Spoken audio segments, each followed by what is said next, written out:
নমস্কার, যুব শক্তি বাংলায় আপনাদের সকলকে স্বাগত জানাচ্ছি। আর এই মুহূর্তে পর্দায় রয়েছে আমি আদ্রিতা। স্থানীয় বাসিন্দাদের বিক্ষোভের মুখে বাড়ি ছাড়তে হলো তৃণমূল দলত্যাগী সাংসদ এবং তার স্ত্রী বিধায়ককে। অবশ্যই কথা হচ্ছে কোচবিহারের সাংসদ জগদীশ চন্দ্র বর্মা বসুনিয়া এবং তার স্ত্রী সঙ্গীতা রায়কে নিয়ে।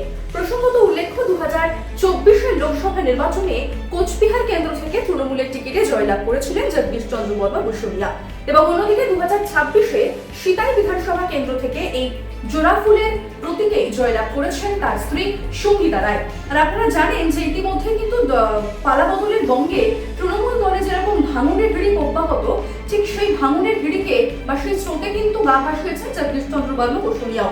কারণ তিনি যে 20 জন বিদ্রোহী সাংসদ এনসিপিআই শিবিরে যোগ দিয়েছেন তাদের মধ্যে অন্যতম। তবে সঙ্গীতা রায়ের রাজনৈতিক ভবিষ্যৎ কিন্তু নিয়ে জল্পনা এখনো অব্যাহত।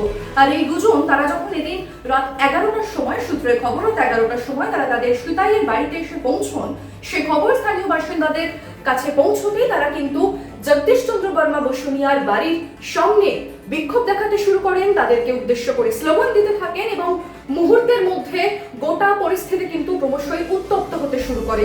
আপনারা যেমনটা জানেন যে দল বদলের হিড়িক বা পালাবদলের বঙ্গে বিভিন্ন তৃণমূল দলত্যাগী বিধায়ক বা সাংসদেরা তারা কিন্তু নিজেদের নির্বাচনী এলাকায় ঢুকছেন না বা তাদের বাড়িতে তাদের দেখা মিলছে না। ব্যতিক্রম নন জগদীশ চন্দ্র বর্মা বসুনিয়া এবং তার স্ত্রী সঙ্গীতা রায়। এদিনকে তারা কিন্তু বেশ অনেকদিন পর তাদের বাড়িতে আসেন, তবে বাড়িতে ফিরতেই কিন্তু বিক্ষোভের মুখে পড়তে হলো স্থানীয় বাসিন্দাদের।